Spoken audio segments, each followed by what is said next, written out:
औलाद का मोह। दिलीप और सुधांशु नाम के दो भाई थे। दिलीप की शादी कावेरी के साथ हुई और सुधांशु की शादी माया के साथ। शादी के बाद दोनों भाई अपनी अपनी पत्नी के साथ खुशी खुशी रहा करते थे। दोनों भाइयों के परिवार एक ही घर में रहता था। साथ में खाना, साथ में घूमना, कुल मिलाकर दोनों भाइयों का परिवार खुशहाल परिवार था। कुछ सालों के बाद दिलीप की पत्नी कावेरी को एक बेटा हुआ। भैया, आज मैं बहुत खुश हूँ। चाचा बन गया हूँ मैं। हाँ भाई साहब, इस बच्चे के घर में आने से तो रौनक आ गई है। मैं सबको बताऊंगी कि मैं तो चाची बन गई हूँ, चाची। तुम दोनों कितने अच्छे हो। हमारे बच्चे के आने से ऐसे खुश हो रहे हो जैसे ये बच्चा तुम्हारा ही हो। बस भैया, अब आपका बेटा इस दुनिया में आ गया ना, हम भी कोशिश करेंगे कि हमारा भी बच्चा जल्दी से इस दुनिया में आ जाए। और फिर आपका और हमारा बच्चा दोनों मिलकर दिन भर घर के आंगन में खेला करेंगे। कितना मजा आएगा ना। सच कहती हूँ माया, मैं भी उसी दिन का इंतजार कर रही हूँ जब तुम्हारी भी गोद भर जाएगी और मेरे बेटे को एक छोटा भाई या बहन मिल जाएगी। 1 साल बीत जाता है। दिलीप और कावेरी का बेटा अब 1 साल का हो चुका था, लेकिन सुधांशु और माया की कोई औलाद नहीं होती। माया, लगता है कि हमारी जिंदगी में बच्चे का सुख ही नहीं है। ऐसा क्यों कहते हैं? दिलीप भाई साहब का बेटा भी तो हमारा ही बेटा है ना। तुम्हारी बात बिल्कुल ठीक है माया, लेकिन फिर भी हमारा खुद का एक बच्चा होता तो कितना अच्छा होता। हाँ, कावेरी भाभी भी हमेशा कहती हैं उन्हें अपने बेटे के लिए एक छोटा भाई या बहन चाहिए। लेकिन देखिए ना, हमारी तो किस्मत ही कितनी खराब है। हमारे तो सारे ट्रीटमेंट भी फेल हो चुके हैं। डॉक्टर ने भी साफ साफ कह दिया है कि तुम कभी माँ नहीं बन सकती। वही तो सुधांशु, बहुत बुरी किस्मत है हमारी।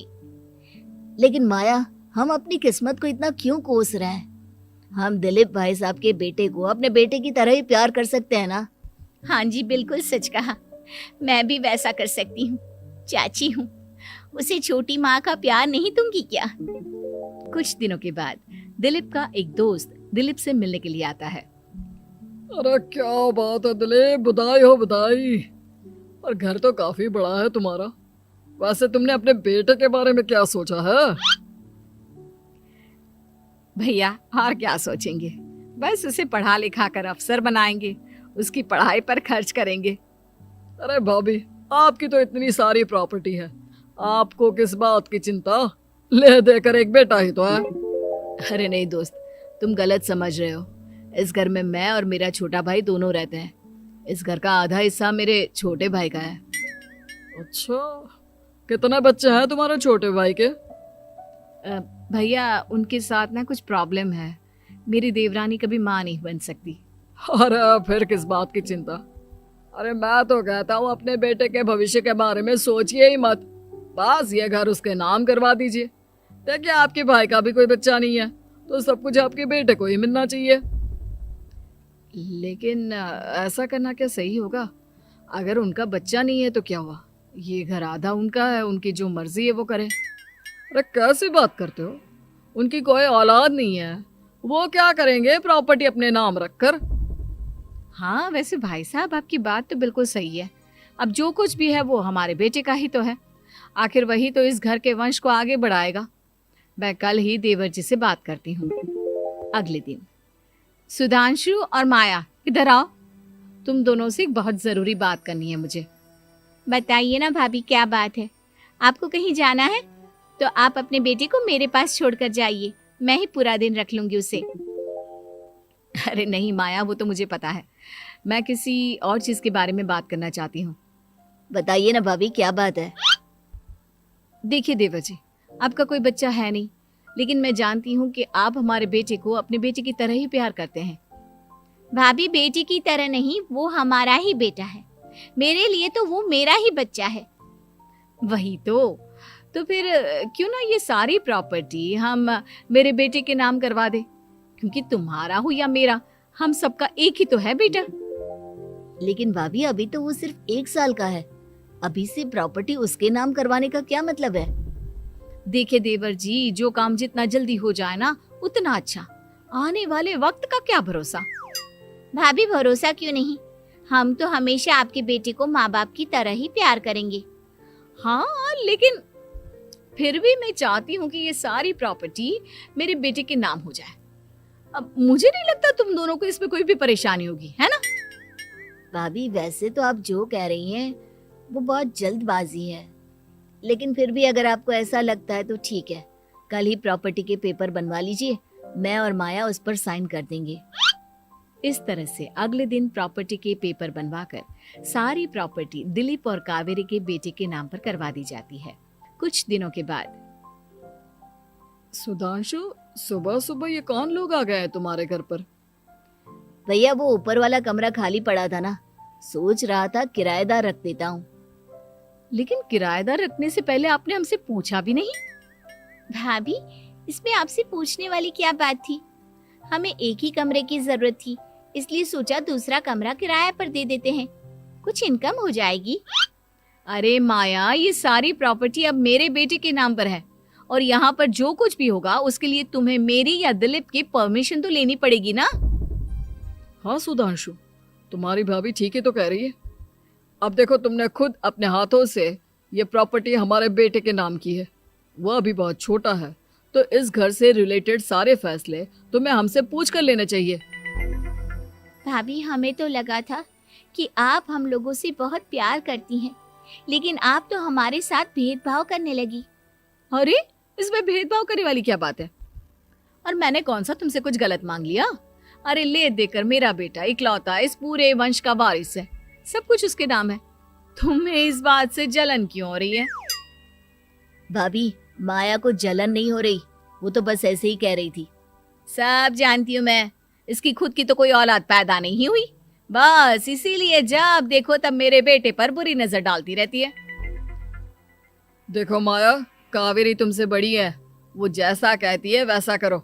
और वैसे भी इस घर पर अब तुम लोगों का कोई अधिकार नहीं है, वो तो हम लोगों की भलाई समझो जो तुम्हें अभी तक यहाँ रहने दिया है। भैया आप इतने कैसे बदल गए?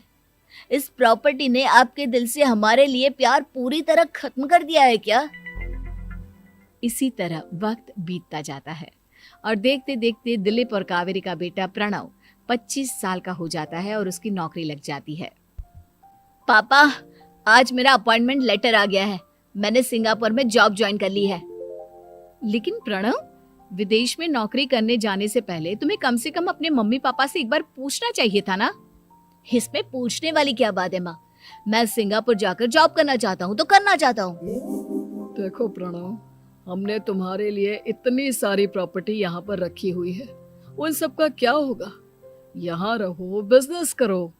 सॉरी पापा, मैं यहाँ रहकर कोई बिजनेस नहीं करने वाला, और ये जितनी भी प्रॉपर्टी आपने मेरे लिए संभाल कर रखी है ना, ऐसे ही किसी को दान में दे दीजिए, क्योंकि मैं सिंगापुर से वापस इंडिया आकर कभी नहीं रहने वाला। दिमाग खराब हो गया है तेरा, जानता नहीं तेरी वजह से हमने तेरे चाचा चाची से लड़ाई करके पूरा घर तेरे नाम करवा दिया था। हाँ तो ऐसा करने से पहले आपको सोचना चाहिए था ना। और मम्मा, मैं तो वैसे भी उस वक्त 1 साल का था, मेरा इस मैटर से कोई लेना देना नहीं है। कैसी बात कर रहा है ये लड़का? अरे तेरी वजह से अपने छोटे भाई से दुश्मनी लेकर बैठा हूं मैंने तो उसे घर से भी निकाल दिया। जानता नहीं तू, बाजू वाले घर में एक छोटा सा कमरा किराए पर लेकर रहते हैं तेरे चाचा चाची, और ये सब मैंने तेरे लिए किया।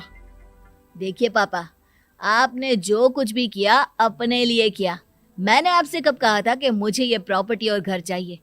और वैसे भी अपने भाई के साथ इस तरह का बिहेव करके आपने कोई अच्छा काम तो किया नहीं।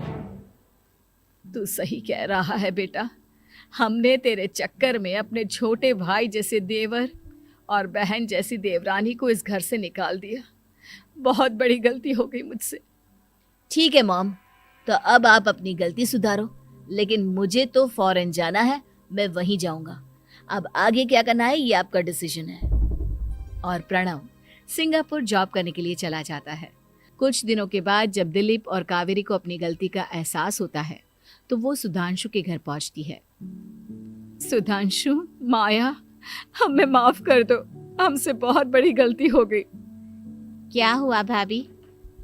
आज इतने सालों के बाद अब हम गरीब लोगों के घर क्या करने आई हैं? भाभी, हमने तो खुशी खुशी अपने भतीजे को सब कुछ दे दिया, अब हमारे पास कुछ भी नहीं बचा है। भाई मुझसे बहुत बड़ी गलती हो गई, जो तेरे जैसे भाई को मैंने प्रॉपर्टी के चक्कर में घर से निकाला, और जिसके लिए मैंने ये सब कुछ किया वो खुद ही विदेश चला गया। भैया भाभी, जिस बेटे के लिए आपने हम लोगों को इतनी तकलीफ दी, आपस के प्यार को बिगाड़ा, जब वही आपसे दूर चला गया तो आपको इस बात का एहसास हुआ। लेकिन माफ कीजिए, अब हम आपके साथ रहने के लिए उस घर में नहीं आ सकते। नहीं नहीं माया, ऐसा मत कहो, मुझसे बहुत बड़ी गलती हो गई, प्लीज वापस चलो, मैं वो घर फिर से तुम्हारे नाम कर देती हूँ। भाभी, मैं उस घर का क्या करूंगी? किसके लिए? मेरा कोई बच्चा नहीं, मैं तो बस जिंदगी भर आप लोगों के साथ प्यार से रहना चाहती थी, प्रणव को अपने बेटे की तरह प्यार करना चाहती थी, लेकिन आपने मुझसे वो अधिकार छीन लिया। भाभी और भैया, एक सवाल पूछना चाहता हूँ आप लोगों से। जो बच्चा कुछ ही दिन पहले दुनिया में आया हो, जिस बच्चे के भविष्य का आपको पता ही ना हो, उसके लिए अपने पुराने रिश्तों को तोड़ देना, अपने सगे रिश्तेदारों से दुश्मनी मोल लेना, उनके साथ झगड़ा करना, उनकी बेइज्जती करना, क्या ये सही है? कम से कम हमें सही वक्त का इंतजार तो करना चाहिए ना। सिर्फ प्रॉपर्टी के लिए अपने सगे भाई को घर से निकाल दिया, वो भी अपने 1 साल के बेटे के लिए। क्या ये वाकई में सही था? जवाब दीजिए मेरी बात का।